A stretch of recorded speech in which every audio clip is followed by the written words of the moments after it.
Close. It's been a while. Three Dinnies. I want to talk about my response to Ivor Cummins. Now, Ivor is someone that I've a lot of respect for. Uh, a real critical thinker. And I asked Ivor on Twitter. If you're not following me on Twitter, it's at Dinny Collins.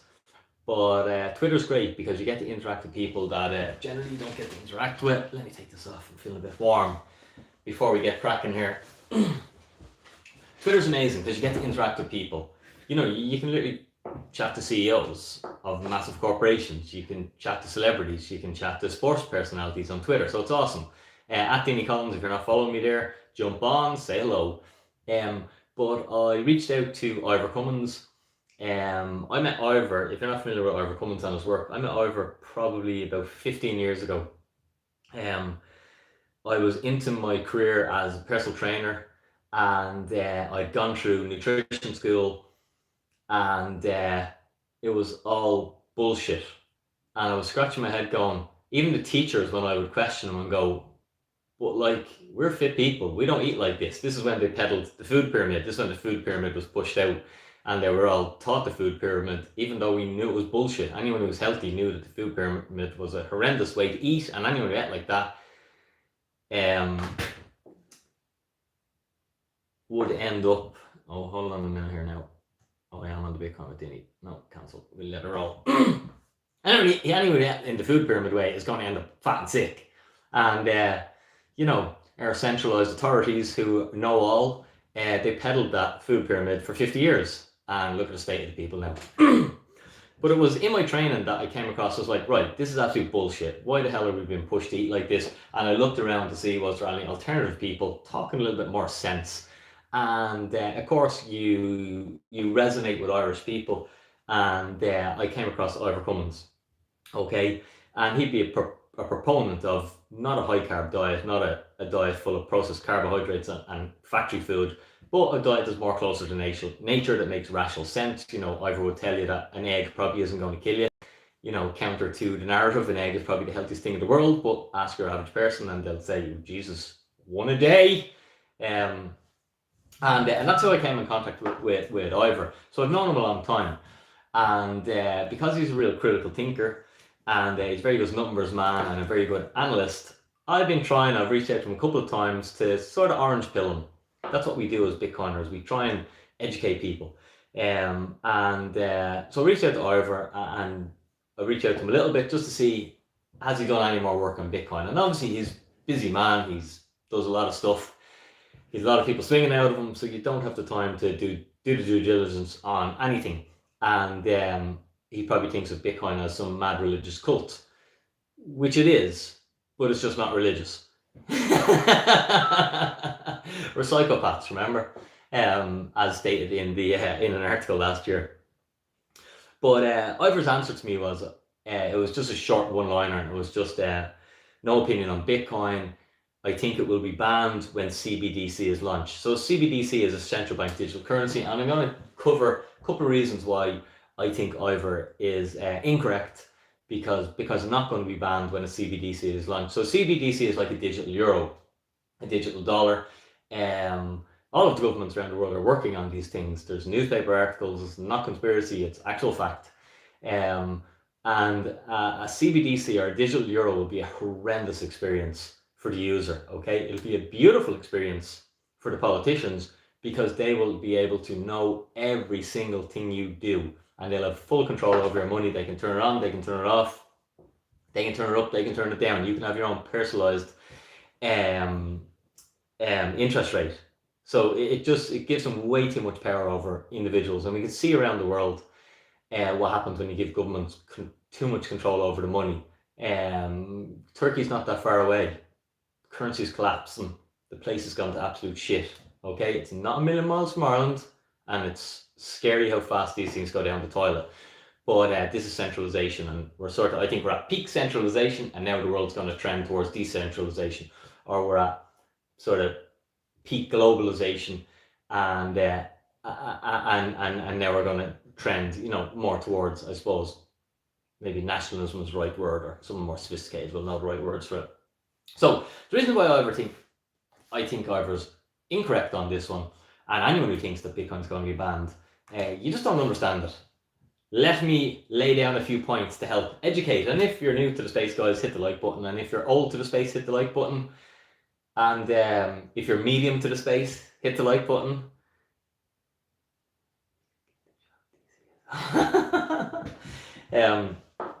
Get a comment there if people like my Dublin talk. Yeah, man.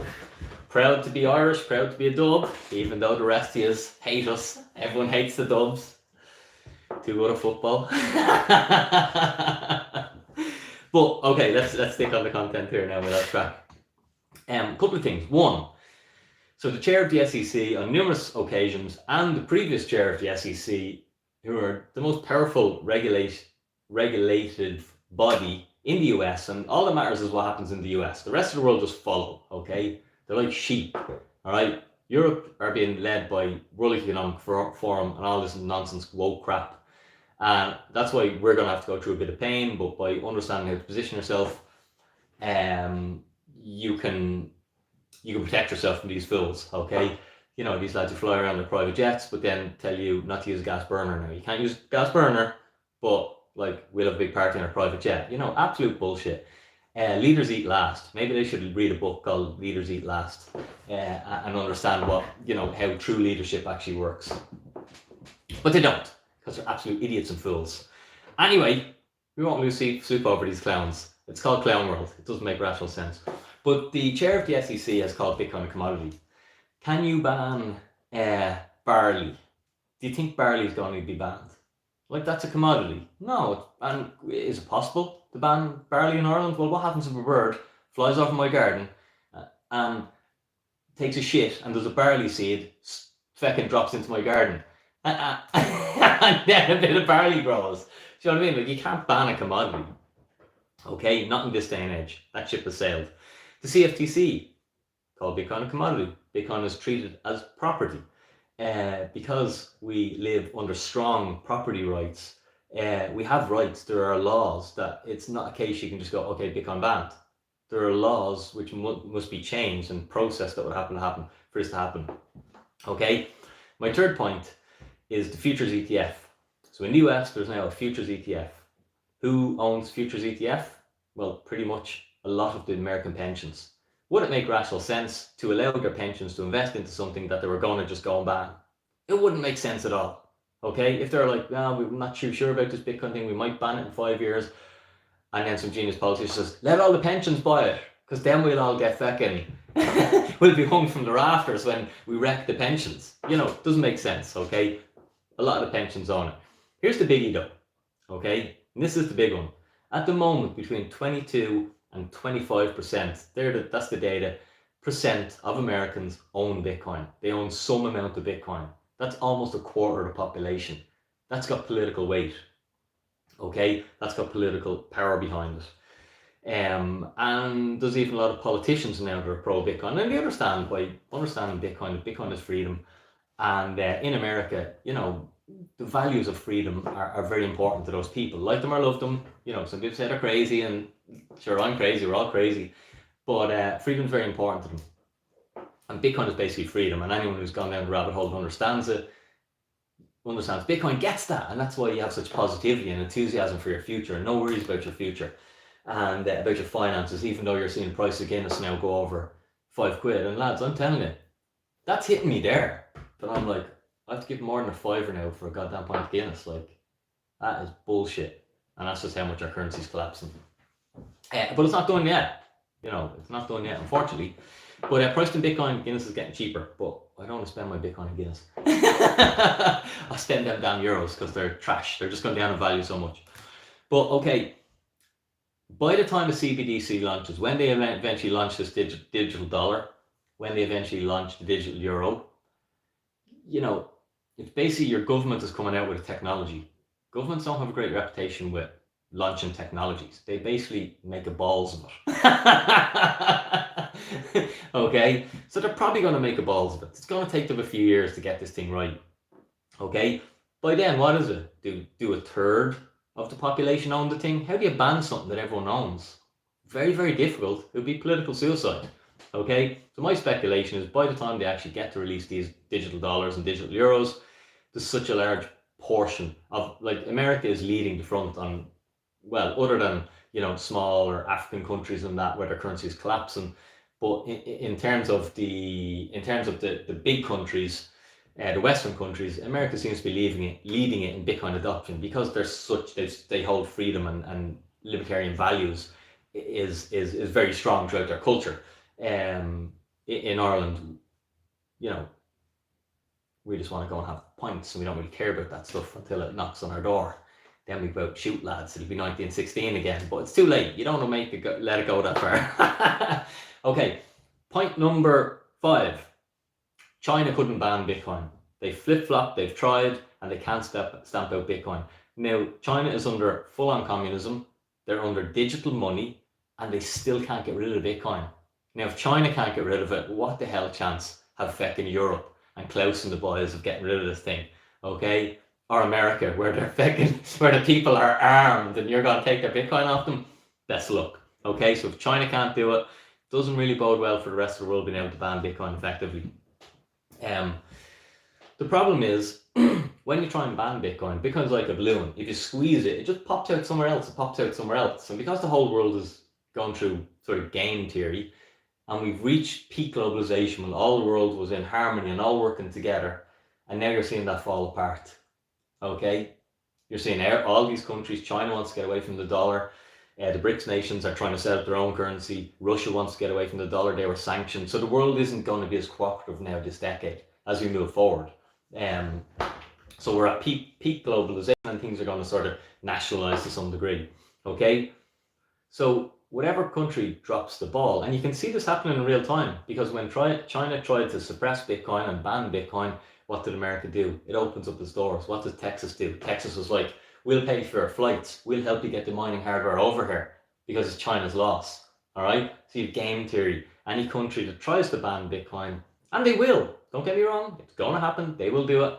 And but any country that does try to do it, their enemies, or let's put it a little bit more friendly, their competition, the country they might be in competition, will be like, hey baby, you want to drop the ball? We're picking it up. And that's game theory playing out.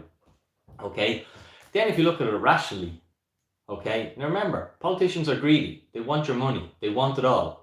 No matter how much you give them, the way the fiat money system works is they're always going to need more. Because they're not spending their own money. If they're spending their own money, they'd be more frugal and they'd spend it more wisely, but they're not spending their own money. They're spending your money. Okay? So that means they're going to squander it, they're going to waste it, and not going to be efficient with it. Okay? So they're going to figure out that, well, if we try to ban this thing, we just push it offshore and our competitors or other countries get to collect all the taxes from it. Maybe if we just collect all the taxes from it, we'll earn money. And those lads like money, okay? They really like money. So the incentive for people is to embrace Bitcoin and collect the tax off it, rather than try and ban it and push it to your competitors. Lovely stuff. Guys, if you enjoy my ramblings, do me a favour, hit the like button. Scotty's on, Dave's on, Chris is on, can't see who's on the YouTube, but welcome guys. And we got a crew on the on Instagram as well, so we've got 3 Dinnies here. It's pretty awesome. Hit the like button. If any questions, throw it in the comments there. I'll be glad to answer them when I finish the stream. So you lose tax collection. The second thing you do is, if you try and ban Bitcoin, and this is what happens in China, is you just push it underground. So there was still a huge portion of Bitcoin being mined in China, even though it was meant to be banned in China. Okay, so again, you just push it underground, you're not able to collect the tax, but it still happens. Think of drugs, okay? Everyone watching this stream, no matter how prim and proper you are, I'm willing to bet you know someone who knows someone who might know someone who can get you drugs. Now, some drugs are very bad for you, some drugs will kill you, but we can all get them if we need them, okay? All right, and they're physical, so they have a physical presence. I can hold it in my hand and someone will see I have it in my hand. All right, and we still haven't been able to stamp them out. We've had the war on drugs, which is, I think that's just code word for steal all their privacy, because a handful of people do bad things. But we've had the war on drugs and we've gotten nowhere with it, and it's a physical thing. What are the chances of stamping out something digital, something that doesn't exist in the physical world, something that someone can carry around their brain. It's impossible. Bitcoin cannot be banned. When people figure this out, they'll realize the inevitability. It's, well, not just figuring that out. There's a couple of steps in realizing Bitcoin's inevitability, but it's that's one of them. That you can't stamp this thing out. It can't be killed, because people have tried to kill Bitcoin. Entities, institutions, governments have tried to kill it in 14 years. It's like a muscle. You know, you kill it doing some exercise. What's it do? It grows back bigger and stronger. You kill it again. You're like, heavier, goddamn weight. It grows back bigger and stronger. Can't be killed, guys. Although you can pull a muscle, you can't pull a Bitcoin. Okay?